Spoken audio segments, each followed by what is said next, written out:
Hello friends, कैसे हो? जी के 2020 यूट्यूब चैनल के करंट अफेयर वीडियो में आप सभी दोस्तों का हार्दिक स्वागत है। आज का वीडियो स्टार्ट करें इनसे पहले मैं आपको एक खुशखबरी सुनाने वाला हूं। कल ही टोक्यो ओलंपिक 2020 संपन्न हुआ और टोक्यो ओलंपिक से जुड़े हुए अति महत्वपूर्ण 30 क्वेश्चन का एक अलग से वीडियो बनाया है। कल ही शाम 8 बजे हमने पब्लिश कर दिया है, तो हमारी जी के 2020 यूट्यूब चैनल पर जाकर यह वीडियो जरूर देख लीजिएगा। और एग्जामिनेशन में यदि ओलंपिक से जुड़ा हुआ कोई क्वेश्चन पूछ लिया जाए तो संभावना है कि हमारे इस वीडियो में से यह क्वेश्चन निकले। ओके, तो जरूर देख लीजिएगा। चलिए बिना वक्त गवाए स्टार्ट करते हैं पहले क्वेश्चन से। टोक्यो ओलंपिक में स्वर्ण पदक जीतने वाले नीरज चोपड़ा कहां के रहने वाले हैं? पूरी दुनिया को पता चल गया है कि टोक्यो ओलंपिक में जेवलिन थ्रो में हमारे भारत देश को नीरज चोपड़ा ने गोल्ड मेडल दिलाया है, लेकिन वो किस राज्य के रहने वाले हैं? यह क्वेश्चन एग्जामिनेशन में पूछ लिया जाए तो हमारा आंसर होना चाहिए हरियाणा के रहने वाले हैं नीरज चोपड़ा। और नीरज चोपड़ा का जन्म कब और कहां हुआ वो भी तो क्वेश्चन पूछ लिया जा सकता है, क्योंकि गोल्ड मेडलिस्ट है और इसीलिए नीरज चोपड़ा के बारे में आपको सभी इंफॉर्मेशन होनी चाहिए। नीरज चोपड़ा का जन्म 24 दिसंबर 1997 को हरियाणा राज्य के पानीपत जिले के खांद्रा गांव में हुआ। कहां? पानीपत जिले के खांद्रा गांव में हुआ। और टोक्यो ओलंपिक में भारत के नीरज चोपड़ा ने जेवलिन थ्रो फाइनल में गोल्ड मेडल हासिल किया। एक छोटे से किसान परिवार से आते हुए हरियाणा के इस लड़के ने देश को 13 साल बाद गोल्ड दिलाया है। कितने? 13 साल बाद हमारे भारत देश को गोल्ड मेडल दिलाया है नीरज चोपड़ा ने। तो पिछली बार 2008 में हमारे भारत देश के नाम एक गोल्ड मेडल आया था, और इस गोल्ड मेडल किसने दिलाया था? एक हमारे भारत देश के शूटर जिसका नाम है अभिनव बिंद्रा। और यहां हम नीरज चोपड़ा की बात करें तो जेवलिन थ्रो फाइनल में नीरज ने 87.58 मीटर की सर्वश्रेष्ठ दूरी तय करते हुए गोल्ड पर कब्जा किया है। तो यह जो माप है वो भी याद रख लो। नीरज चोपड़ा ने 87.58 मीटर की सर्वश्रेष्ठ दूरी तय करते हुए गोल्ड पर कब्जा किया। और उनके पिता सतीश कुमार एक किसान है, खेती बाड़ी से घर परिवार का खर्च चलता था। और नीरज चोपड़ा के मौजूदा कोच कौन है? इमेज में आप देख सकते हैं। नीरज चोपड़ा के मौजूदा कोच का नाम है ओहान। कौन? ओहान वो नीरज चोपड़ा के वर्तमान कोच है। नाम मत भूलिएगा, जिसके कारण दोस्तों यह गोल्ड मेडल हमारे देश के नाम हुआ है। दूसरा क्वेश्चन, सरला ठुकराल के संदर्भ में कौन सा कथन सही है? दोस्तों हाल ही में सुर्खियों में रही है सरला ठुकराल।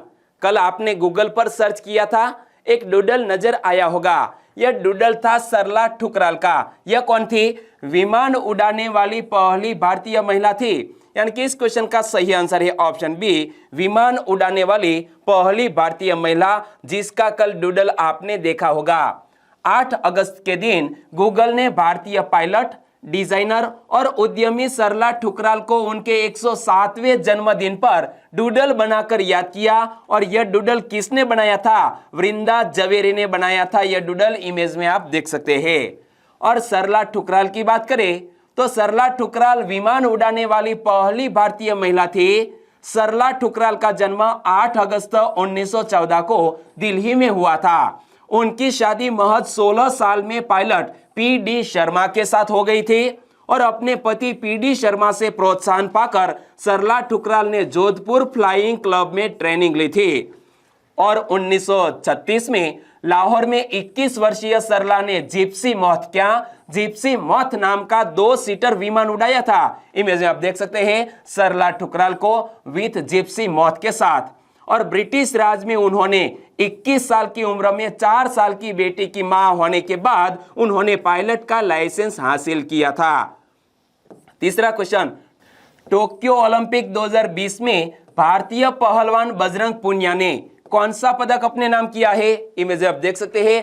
भारत देश के पहलवान बजरंग पुनिया ने टोक्यो ओलंपिक में कुश्ती में ब्रॉन्ज मेडल हमारे देश को दिलाया। यानी कि इस क्वेश्चन का सही आंसर है ब्रॉन्ज मेडल हाथ में लिए हुए। टोक्यो ओलंपिक 2020 में भारतीय पहलवान बजरंग पुनिया ने कुश्ती में पुरुषों की फ्री स्टाइल 65 किग्रा भार वर्ग में ब्रॉन्ज मेडल अपने नाम किया है। तो यहां से एक और भी क्वेश्चन बन सकता है कि बजरंग पुनिया ने किस कैटेगरी में ब्रॉन्ज मेडल जीता है? कुश्ती में पुरुषों की फ्री स्टाइल 65 किग्रा भार वर्ग में ब्रॉन्ज मेडल जीता। और बजरंग पुनिया का सामना कजाकिस्तान के नियाज बेकोव से था। किसको हराया है? नियाज बेकोव को हराकर बजरंग पुनिया ने ब्रॉन्ज मेडल जीता है।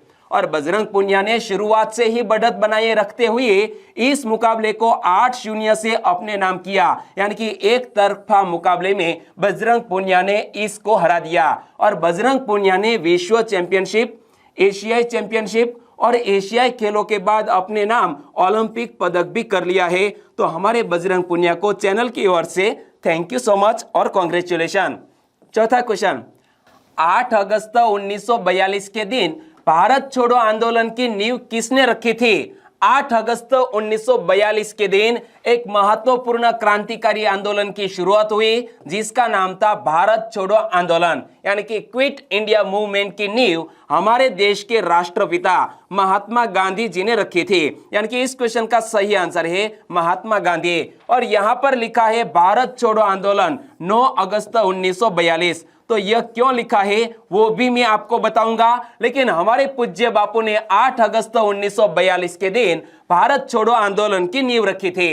हर साल 8 अगस्त को भारतीय इतिहास में आजादी की आखिरी लड़ाई की शुरुआत के रूप में याद किया जाता है। और इसी दिन 1942 में, यानी कि 8 अगस्त 1942 में महात्मा गांधी जी द्वारा चलाए गए भारत छोड़ो आंदोलन, यानी कि क्विट इंडिया मूवमेंट की नींव रखी गई थी। तो हमारे पूज्य बापू ने 8 अगस्त 1942 को क्विट इंडिया मूवमेंट की नींव रखी। और 8 अगस्त 1942 को भारत की स्वतंत्रता के अग्रदूत के रूप में मुंबई के ऐतिहासिक गोवालिया टैंक मैदान में भारत छोड़ो आंदोलन शुरू किया गया था। तो यह लोकेशन भी याद रख लो, भारत छोड़ो आंदोलन कहां शुरू किया गया? मुंबई के ऐतिहासिक मैदान जिसका नाम है गोवालिया टैंक मैदान में यह लड़ाई शुरू की गई, जिसे अब अगस्त क्रांति मैदान के नाम से जाना जाता है। क्या? यह गोवालिया टैंक मैदान को अब अगस्त क्रांति मैदान के रूप में जाना जाता है। और गांधी जी ने गोवालिया टैंक मैदान में दिए गए अपने भारत छोड़ो भाषण में करो या मरो, यानी कि डू और डाई का आह्वान किया। उस समय गांधी जी को पुणे के आगा खान पैलेस में कैद कर लिया गया। और ऐसे में एक युवा नेता जिसका नाम है अरुणा आसफ अली, इमेज आप देख सकते हैं, अरुणा आसफ अली ने 9 अगस्त को मुंबई के ग्वालियर टैंक ग्राउंड में तिरंगा फहराकर भारत छोड़ो आंदोलन का झंडा बुलंद किया। इसलिए कहीं पर सोर्स ऐसे है जहां पर लिखा गया है कि 8 अगस्त 1942 को भारत छोड़ो आंदोलन की शुरुआत हुई और कहीं पर लिखा है 9 अगस्त। लेकिन आपको क्या लगता है? सही ऑप्शन नीचे कमेंट सेक्शन में जरूर बताना। पांचवा क्वेश्चन, विश्व आदिवासी दिवस कब मनाया जाता है?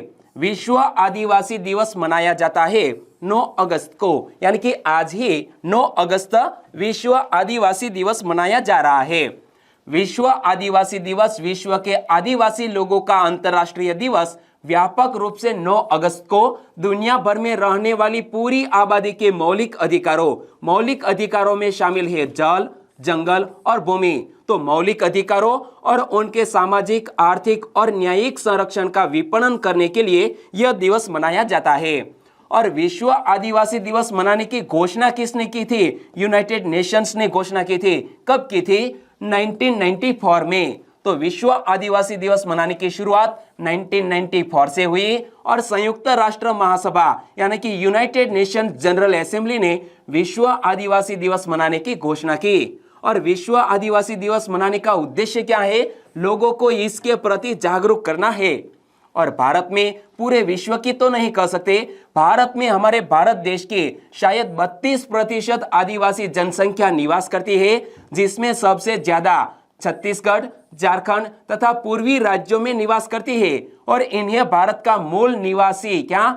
का मूल वासी माना जाता है आदिवासी को। और लोकसभा में जनजाति के प्रतिनिधित्व के लिए अर्जुन मुंडा को आदिवासी मंत्री बनाया गया है। किसको? अर्जुन मुंडा को आदिवासी मंत्री बनाया गया है। छठा क्वेश्चन, हाल ही में दुनिया के सबसे अमीर शख्स कौन बने? आप अंदाजा लगा सकते हैं कि दुनिया के सबसे अमीर शख्स कौन बने? क्या जेफ बेजोस, एलन मस्क? आपका अंदाजा बिल्कुल गलत है, क्योंकि दुनिया के सबसे अमीर शख्स बन गए हैं बर्नार्ड अर्नाल्ट। यानी कि इस क्वेश्चन का सही आंसर है बर्नार्ड अर्नाल्ट। इमेज आप देख सकते हैं सेंटर में। लग्जरी फैशन ब्रांड लुई विटन के मालिक बर्नार्ड अर्नाल्ट दुनिया के सबसे अमीर शख्स बन गए हैं, सेंटर में आप देख सकते हैं। और उन्होंने दुनिया की सबसे बड़ी ई कॉमर्स कंपनी अमेज़न के फाउंडर जेफ बेजोस और इलेक्ट्रिक कार कंपनी टेस्ला के मालिक एलन मस्क को भी पीछे छोड़ दिया है।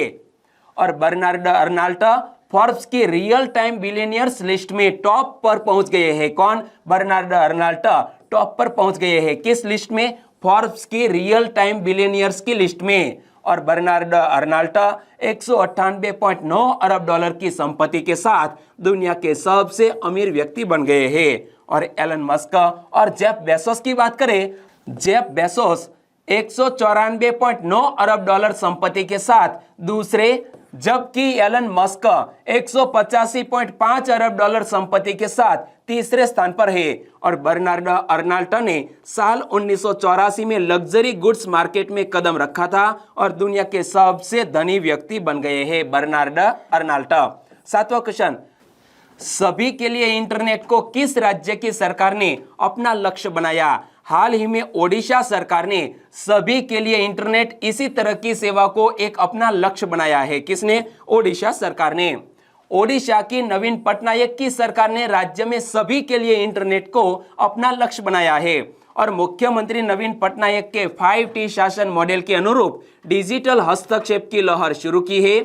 इसके तहत विभिन्न विभागों की 250 सेवाओं को ऑनलाइन भी कर दिया गया है। कहां पर? ओडिशा में। और ओडिशा सरकार ने ओडिशा वन नाम से एक केंद्रीकृत पोर्टल भी शुरू किया है। विभाग ने 3000 से अधिक मौ सेवा यानी कि मेरी सेवा केंद्रों का विशाल नेटवर्क विकसित किया है। और इसी तरह से प्रत्येक ग्राम पंचायत में कम से कम एक के साथ ओडिशा में 7000 केंद्र खोलने की योजना भी बना रही है यह ओडिशा सरकार। और भारत नेट कार्यक्रम के दूसरे चरण के तहत ओडिशा सरकार ने 3 महीने के भीतर ऑप्टिकल फाइबर केबल के माध्यम से सभी ग्राम पंचायतों को ब्रॉडबैंड से भी जोड़ने का लक्ष्य रखा है। ओडिशा के आईटी बैकबोन, क्या? ओडिशा के आईटी बैकबोन कहे जाने वाले Odisha state wide area network में सुधार के लिए भी अपने मंजूरी दे दी है। यानी कि सभी के लिए इंटरनेट इसी तरह की एक सेवा का लक्ष्य रखा है ओडिशा सरकार ने। 8वां क्वेश्चन, जापान हर वर्ष नागासाकी दिवस कब मनाता है? जापान देश प्रति वर्ष नागासाकी दिवस मनाता है 9 अगस्त को। यानी कि आज ही नागासाकी दिवस मनाया जा रहा है। और 6 अगस्त को जापान देश ने हिरोशिमा दिवस मनाया था। क्या? 6 अगस्त को हिरोशिमा दिवस, 9 अगस्त को नागासाकी दिवस।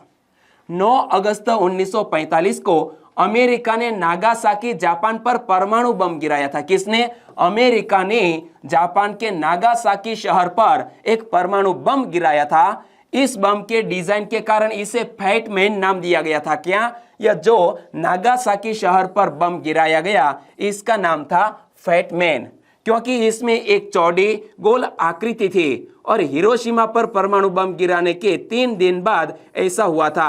यानी कि हिरोशिमा पर बम कब गिराया गया? 6 अगस्त को। और हिरोशिमा पर जो बम गिराया गया इसका नाम था लिटिल बॉय। और लगभग 5 वर्ग मील का एक क्षेत्र पूरी तरह से समाप्त हो गया था और लगभग 65,000 लोग बमबारी में मारे गए थे। नागासाकी और हिरोशिमा आज भी विनाशकारी बमबारी के प्रभाव को महसूस करते हैं। 9वां question, Indian Society of Oriental Art के मुख्य चित्रकार और संस्थापक कौन थे? Indian Society of Oriental Art के मुख्य चित्रकार एवं संस्थापक कौन थे? अवनींद्रनाथ टैगोर। कौन? अवनींद्रनाथ टैगोर। यानी कि इस क्वेश्चन का सही आंसर है अवनींद्रनाथ टैगोर। और हमने यह चित्रकार को याद क्यों किया? क्योंकि हाल ही में 150वीं जन्म जयंती अवनींद्रनाथ टैगोर की मनाई गई। कब? 7 अगस्त 1871 को अवनींद्रनाथ टैगोर का जन्म हुआ और 2021 में 150 साल पूर्ण हुए। तो अवनींद्रनाथ टैगोर के जन्म दिवस के 150 वर्ष पूरे होने के उपलक्ष्य में साल भर तक चलने वाले समारोह की शुरुआत जल्द ही हो जाएगी, जिसमें विभिन्न ऑनलाइन कार्यशालाओं और वार्ताओं के माध्यम से बंगाल स्कूल ऑफ आर्ट के अग्रणी को श्रद्धांजलि अर्पित की जाएगी। तो यहां से भी याद रख लो, बंगाल स्कूल ऑफ आर्ट के अग्रणी किसे माने जाते हैं? तो अवनींद्रनाथ टैगोर को। और अवनींद्रनाथ टैगोर का जन्म कब और कहां हुआ? जन्म 7 अगस्त 1871 को ब्रिटिश भारत के कोलकाता के जोरासांको में हुआ। कहां? जोरासांको में। और वह रविंद्रनाथ टैगोर के भतीजे थे। तो यह भी हमें जो ब्लड रिलेशन है वो याद रख लेने चाहिए कि रविंद्रनाथ टैगोर के भतीजे थे अवनींद्रनाथ टैगोर। और अवनींद्रनाथ टैगोर ने Indian Society of Oriental Art के मुख्य चित्रकार और संस्थापक थे। यहां से दोस्तों मैंने क्वेश्चन सेट किया था। और भारतीय कला में स्वदेशी मूल्यों के वे पहले सबसे बड़े समर्थक थे। इस प्रकार उन्होंने बंगाल स्कूल ऑफ आर्ट की स्थापना में अति प्रभावशाली भूमिका निभाई, जिससे आधुनिक भारतीय चित्रकारी का भी विकास हुआ। 10वां क्वेश्चन, पीएम किसान योजना के तहत किसान परिवारों को कितने रुपये प्रति वर्ष दिए जाते हैं? यहां शब्द दोस्तों पकड़िए, प्रति वर्ष। पीएम किसान योजना के तहत किसान परिवारों को कितने रुपये दिए जाते हैं? प्रति वर्ष दिए जाते हैं 6,000 रुपये, यानी कि 2,000 रुपये की एक किस्त। इसी तरह एक साल में 3 किस्त के जरिए 6,000 रुपये पीएम किसान सम्मान निधि योजना के तहत दिए जाते हैं, जिसकी एक किस्त आज ही बैंक खातों में डाली जाएंगे। प्रधानमंत्री श्री नरेंद्र मोदी जी ने प्रधानमंत्री किसान सम्मान निधि, शॉर्ट में कहे तो पीएम किसान योजना के तहत किसानों को अगली किस्त सोमवार यानी कि आज ही 9 अगस्त को दोपहर 12:30 बजे वीडियो कॉन्फ्रेंसिंग के जरिए जारी करेंगे। यानी कि किसानों के खातों में आज दोस्तों 2,000 रुपये की किस्त डाली जाएंगी। और इससे 9.75 करोड़ से अधिक किसान परिवारों को 19,500 करोड़ रुपए से अधिक की राशि सीधे अकाउंट में हस्तांतरित की जाएगी आज ही के दिन। और पीएम किसान योजना के तहत किसान परिवारों को 6,000 रुपये प्रति वर्ष दिए जाते हैं और ये 2,000 रुपये की 3 किस्तों में सीधे बैंक अकाउंट में ट्रांसफर किए जाते हैं। तो दोस्तों यह एक साल में 3 बार योजना करंट अफेयर में रहती है, पीएम किसान सम्मान निधि योजना। 11वां क्वेश्चन, नीरज चोपड़ा को 6 करोड़ रुपए नकद इनाम देने की घोषणा किसने की है? नीरज चोपड़ा ने हाल ही में टोक्यो ओलंपिक में गोल्ड मेडल जीता और यह गोल्ड मेडल जीतते ही हाल ही में हरियाणा सरकार ने नीरज चोपड़ा को 6 करोड़ रुपए नकद इनाम देने की घोषणा की। यानी कि इस क्वेश्चन का सही आंसर है हरियाणा सरकार। और हरियाणा के वर्तमान मुख्यमंत्री कौन है? इमेज में आप देख सकते हैं मनोहर लाल खट्टर जी को। हरियाणा के मुख्यमंत्री मनोहर लाल खट्टर ने टोक्यो ओलंपिक की भाला फेंक यानी कि दोस्तों जेवलिन थ्रो स्पर्धा में स्वर्ण पदक विजेता नीरज चोपड़ा को 6 करोड़ रुपए नकद इनाम और प्रथम श्रेणी की सरकारी नौकरी देने की घोषणा की है। यानी कि क्लास 1 ऑफिसर भी वो बन सकते हैं। कौन? नीरज चोपड़ा। और 6 करोड़ रुपए भी उनको दिए जाएंगे। और राज्य सरकार पंचकुला में एक उत्कृष्टता केंद्र स्थापित करेगी और यदि नीरज चोपड़ा चाहे तो उन्हें इस केंद्र का प्रमुख भी बनाया जाएगा और उन्हें 50% छूट पर जमीन का प्लॉट भी दिया जाएगा। तो इसी तरह की घोषणा की है हरियाणा सरकार ने। 12वां क्वेश्चन, टोक्यो ओलंपिक में पदक तालिका में शीर्ष पर कौन रहा?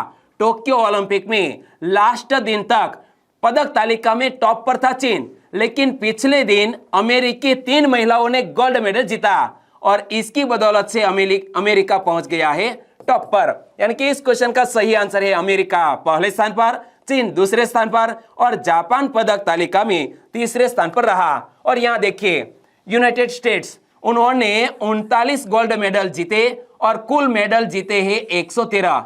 और यहां दोस्तों जो रैंकिंग तय की जाती है तो रैंकिंग में सिर्फ गोल्ड मेडल को ही ध्यान में रखा जाता है।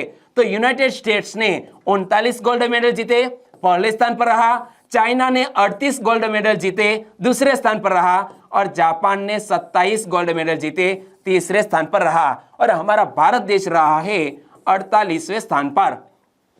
टोक्यो ओलंपिक की पदक तालिका में आखिरी अमेरिका ने चीन को पछाड़ ही दिया। अमेरिका 39 गोल्ड और 113 पदकों के साथ शीर्ष पर आ गया है।